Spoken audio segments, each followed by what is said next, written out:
Love Strudel. Bruv, what is up? Yo, I'm doing well. Sorry, I just had to mute you. Yeah. Yeah. Not much, man. Just closing out some last minute deals, end of the quarter shit. How are you? Oh my god, working in sales. What are you selling? Selling software. So just some intangible bullshit that's hard to convey value about, but you know. What kind of software you sell? I don't know if I want to say that online. Just like So. broadly, is it like sales stuff? Is it like are like you helping other people make It's sales? Are like you selling like it's like engagement stuff. It's like engagement stuff. engagement Like stuff? for like companies to better engage with like their employees and stuff. Okay. Cool. Yeah. Hey, I just wanted to talk to you about. So I've been watching a few of your abortion debates recently, and just general conversations, red pill stuff, all that stuff. Mm-hmm. And I think that I figured out why I don't enjoy the red pill stuff as much, and just in general, I think why you get more blowback for that stuff. And I think that maybe that's even not even a fair statement because there's obviously like a lot of popularity to be had Yeah, what's up? with that conversation. But yeah, so I was kind of thinking about like what is like some of the more satisfying conversations that you have, and I think it's the ones where you ultimately talk about the underlying thought process behind things. Mm-hmm. Because I think that that's where you have excelled at in the past and where you continue to excel at. Sure. Because the way in which you come to your conclusions, I think, and I'm pretty sure you've said this in the past, the way in which you come to your conclusions is far more important than the conclusion itself, right? You agree with that? Yep. So I think kind of counterintuitively, I feel like the abortion stuff is like some of the more interesting conversations, not because the people you talk to are interesting or intelligent by any sense of those words, but more because in order to get to the quote unquote correct answer, there's not really like an observable like fact of the matter. Mm-hmm. It's more what is the most consistent approach I can take to this like problem. And I feel like not you personally, but I feel like one can't really do that in like a red pill sphere because it's just like kind of arguing back and forth on like contradicting facts of the matter. Like, well, I observed this, I observed that. Mm-hmm. But yeah, it's I don't know. What are your thoughts about that? Yeah, I mean, there's pros and cons to different types of content, and the pros to the more moral arguments are that you get more philosophical with it, and some people like the exploration there that you don't really get in other types of conversations. Yeah, I agree with that. Yeah. Do you feel like that's broadly less popular? Broadly, I think it depends on the issue. I think it depends on the viewer fatigue on a given topic, and I think it depends on the quality of the people that I'm talking to in that topic. So, for instance, like, Right. yeah, like abortion can be fun, but it'd be more fun if I was talking to better faith people. But right now, people are probably pretty fatigued on red pill stuff, and we haven't done like philosophy related stuff in quite a while, so the abortion stuff is maybe a little bit more interesting. But if I did abortion arguments for much longer, people are going to hate those two, right? Abortion and veganism were like the two topics that people get the most fatigued out the most quickly. Yeah, I think Also, that's like, fair. yeah. So, and then red pill spaces can excel because there's a lot of like drama, and there's a lot of like like a lot of that engagement is very personality driven, so that's like a benefit to that versus like more policy driven stuff where that sometimes it's not as like personality driven, so it feels a little bit more boring. Yeah, so like different styles of content have like their pros and cons basically. Yeah.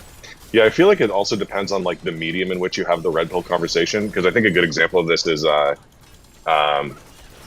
H3 and Just Pearly Things. Mm-hmm. I think that conversation was ultimately like really satisfying, and I know you enjoyed watching it. Ethan firing on all four cylinders, hilarious comment. And and I think the reason why it was so satisfying is because he was sort of pointing out the contradictions and like fundamental flaws in the way that she approached those issues, and how like okay, like you would ban divorce. What does that even manifest like? Like, let's explore how crazy of a theory that would be to implement in real life.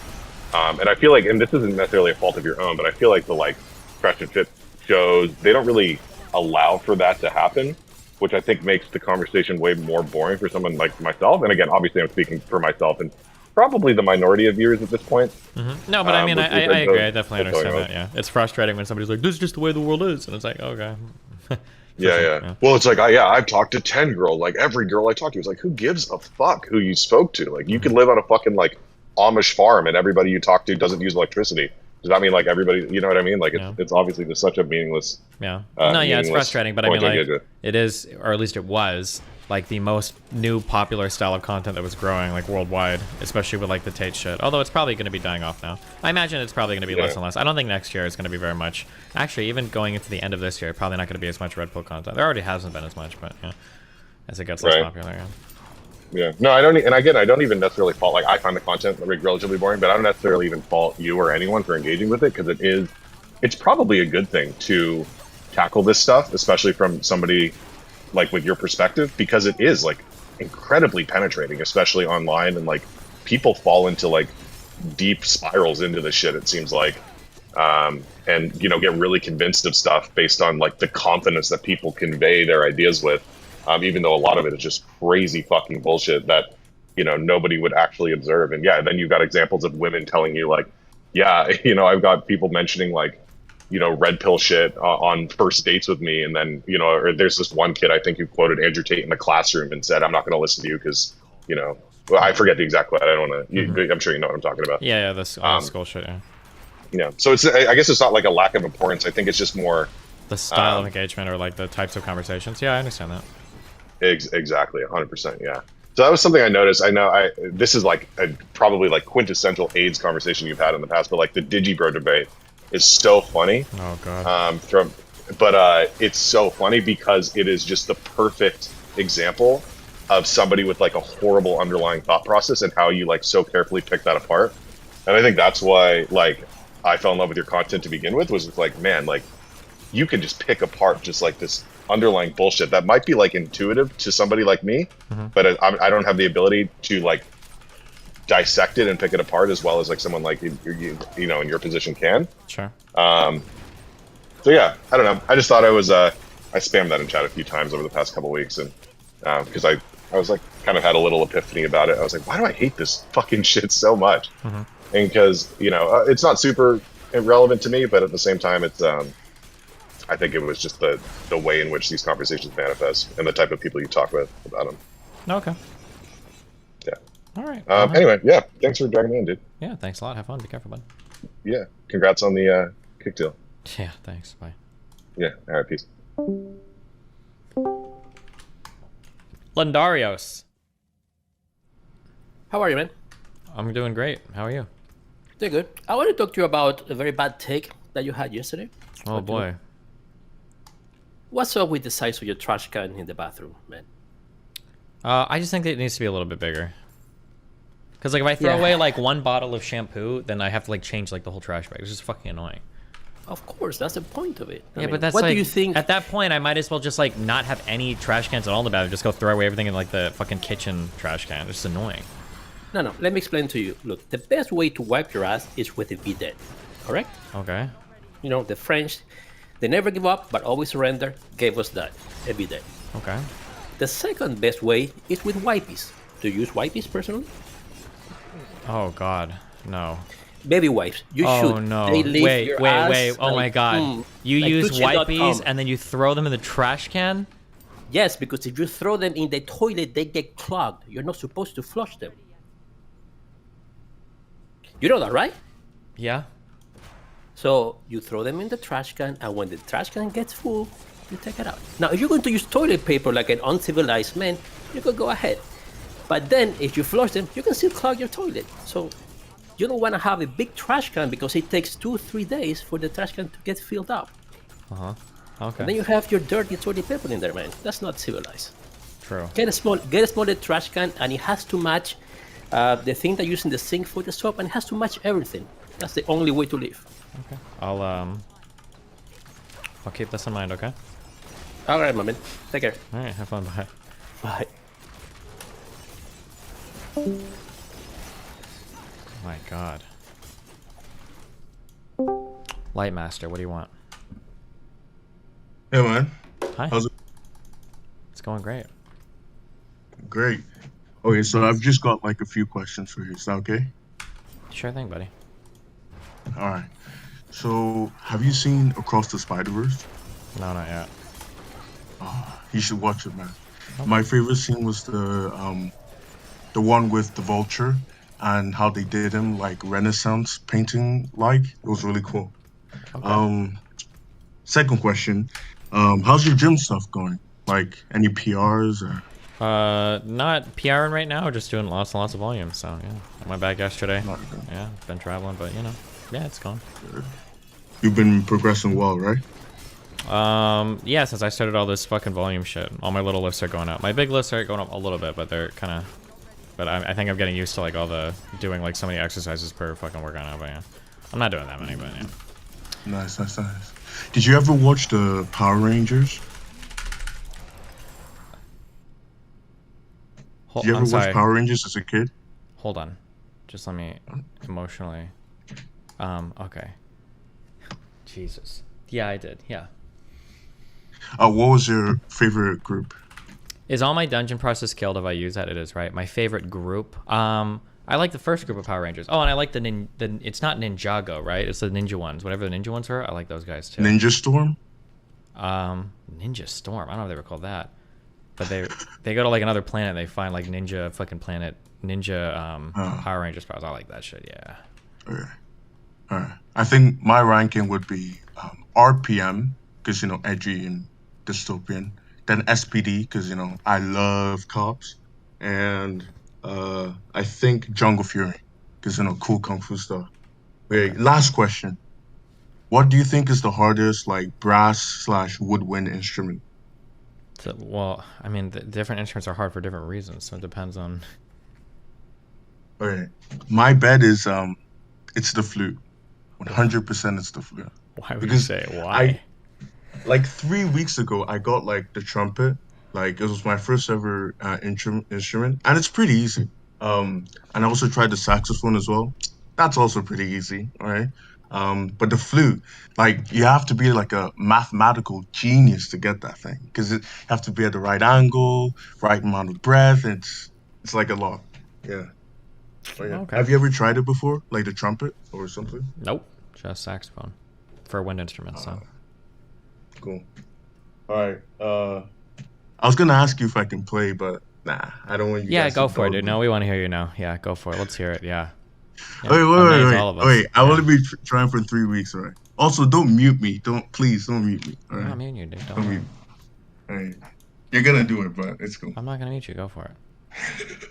All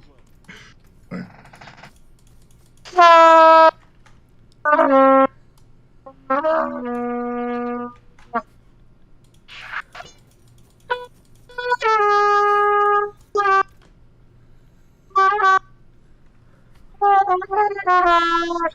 That's it. All right. Okay. Nice try. That's the best I can do right now. All right. Well, listen. In 3 more weeks, give us an update, okay? Yeah. All right. That was it. Hope you have an excellent stream. I'm really sorry about the NBC stuff. What are you sorry about? I'll What do happened? something about that. Oh, Cool. okay. See you later, bro. Bye. Bye. Go do hell tides. I don't even know what the fuck a hell tide is. Where is a hell tide? It's not even on my map. Hello. Hey, what's up? Not much. I was just hearing some incredible trumpet playing. Thank you. It And was. It kind of made me think a little bit about practice and, improvement. So I came here to give you the wake-up call you need. Steven, it's time to stop playing root fifth in your left hand. Nah. It's just 158. It's just so easy. It's power chords for piano players, you know? I know. And you've done such a good job entering those in all of your chords. You really got them mastered. I mean, like, it just... I think it's... It works. It's so easy. Sometimes I'm really crafty. I'll do like a little, flat Yeah, a little six, third or on the- yeah, maybe okay, it there we depends on go. what's going on. Yeah. But Yeah. Anyways, just wanted to stop by and tell you to work on your rootless voicings. Have a great stream today, and chat with you later. Something I'll say go on ahead. that for potential people that are listening, and you'll probably know way better than me, is something that's funny is that learning different voicings for chords can unlock a lot of melodic and harmonic ideas too, because it is incredibly limited to be harmonically locked into root only movements, and you're missing out on like a whole bunch of harmonic. Yeah, I noticed that. I was trying to do that for my last for the one composition that I want to do, is I'm trying to like force myself, like, okay, well, I know I want to do this. Is what if I just do a different type of like root position, because it unlocks so much more harmony. But you don't think about it that way if you don't actually learn it. Yeah, I agree. I do. Yeah. Totally agree. I also think that harmony on its own is mostly useless, because voicing is ultimately where the effect of harmony is created. So, if you have like a theoretical major 7 chord, like that doesn't tell you anything about how it's going to feel or move or sound or because act if it's like until you if the voice it into seventh is in spectrum. the base of the chord, it's going to be very, very, very different. Yeah. Exactly. Also, I guess one other thing before I go too, since I was just going to pop in quick. What is the composition challenge? Because I feel like I've gotten so many DGGers posting on my YouTube, coming to my other platforms, are like, tell Destiny to do a composition challenge. There's people tagging me in chat. What's a composition challenge? What I used to do, I haven't made one in a little bit. It's been a hot minute. That's what I hear. But I'll just make like a cute little itty bitty song, and then I give it to my audience, and then I have all of them make like real songs out of it, and then we judge them all to pick a winner at the end. Yeah. Sounds fun. Okay. Take care. Have a great day. Be Cheers. careful. Bye. Yep. What is this? Proper protection, not consensually, and they agree to use the proper protection, not conceive a child. What reason can you give me that that's wrong? Besides just saying it's icky or weird. Yeah, you guys will just say it's icky. It's incest. Yeah, but what is bad about it? Assuming they can't have children, and assuming there was no power dynamic growing up. Jesus, this guy's full on Destiny viewer. Even if they're blood related, it's the same blood. Why is that? That's not a moral argument, though. You know what I mean? It's literally illegal. So it being illegal makes it morally bad. There have been many things in human history that have been illegal that I don't think we could argue are morally bad. Someone said it's fuck. Destiny hasn't conducted his base. The accusation of him being wrong or dishonest. I'll leave that up to him. Personally, I don't care if Kick.com is a gambling platform. I also don't think Destiny's going to strength whatever, but he did recite the CEO's words by the company's goals as an uncontested statement. I feel like I literally. Did I not literally verbatim say, this is what the CEO says, so of course he's going to say good things about his platform? I feel like I said that verbatim. That, like, yeah, like, I mean, the CEO obviously said this, so you could be lying. This is just the CEO said. But, okay, I'm glad I qualified that. There's no amount of caveating, but... Lastly, my background, 15 years of experience in business management and marketing consulting. Oh, this is one of those terms where when I see it, I'm like, I need you to tell me what you did. I don't know what this means. To summarize my argument over some few points, Kick will never focus on ad revenue as a primary vehicle. Kick was exclusively built for driving gambling traffic. Even if I'm wrong, I will try to show that would be a wildly unlikely scenario. I put the odds of being wrong at 1 to 10. If we agree, we live in a world where billion-dollar companies make strategic acquisitions or spend money to grow existing assets. Destiny hypothesis is as follows. Kick intends to compete with Amazon and Google using Amazon's rented software without any competitive advantage or unique selling proposition. Well, hold on. Kick is not trying to compete with Amazon. Kick is trying to compete with Twitch, but I'll let this slide, I guess. Also, I don't know what Google means here, but... This endeavor takes place in streaming, a market with limited or no growth potential. Hasn't streaming been growing pretty huge year over year over year with only like a little bit of a slowdown post-COVID? I thought that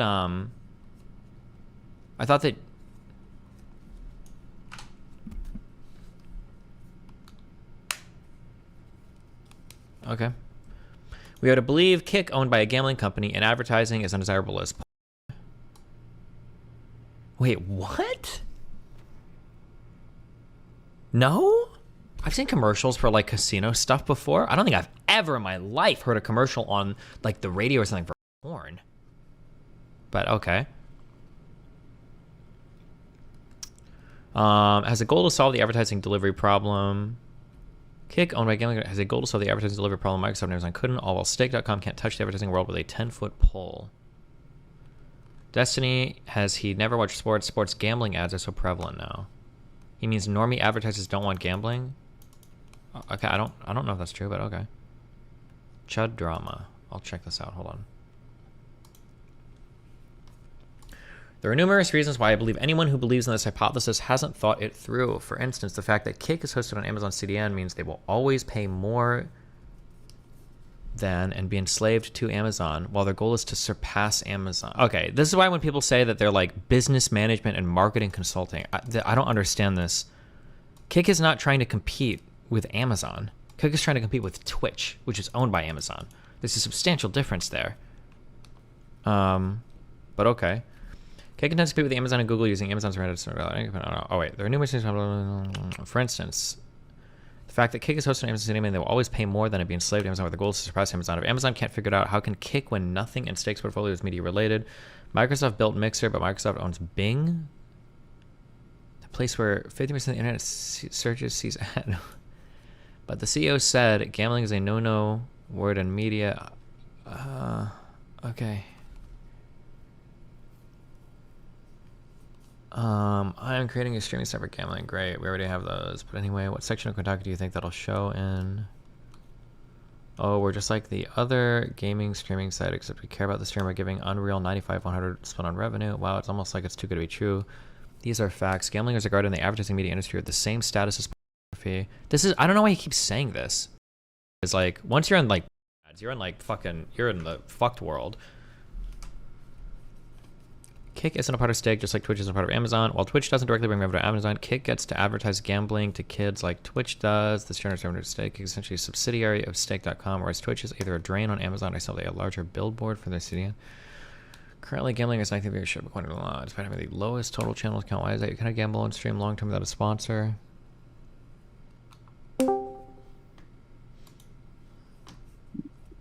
What's up? Hi. What's up? I was listening to you read this and just the brain aneurysm I was about to have. I don't think people realize how expensive Twitch is to run. Mm-hmm. And one of the things that was, that incentivized the buying of Twitch was obviously their backbone and their media delivery process. How much cheaper do you think, or how much more money do you think Amazon would make by farming out those services to other companies like Kick that take all the liability for the content, that have to pay all the overhead for, the engineers, the social media teams, etc. And at the same time, Twitch could also act as like an advertising, sort of like Google AdSense for these platforms in video format. Like, how much money would they make against the cost of? Sure, I mean, I don't disagree. That's why I was saying, like, I feel like Amazon would just want to sell the CDN and not run Twitch, but who knows? Yeah, I mean, that CDN is really what they bought it for, and it's proven to be a huge, potential moneymaker for them. It's absolutely probable that they might even write off Twitch at some point as a business loss, and then just farm it out to startups like this and just make pure profit over and over and over again off somebody else's idea/venture capital money being invested with something like Kick. Like, sure. Yeah, sorry. It just the idea that like Twitch really has this edge, or that Kick is stupid or something like that. This is where Amazon ultimately wants to go. So maybe, yeah. I guess we'll see what happens. Yeah. All right, take it easy. Okay.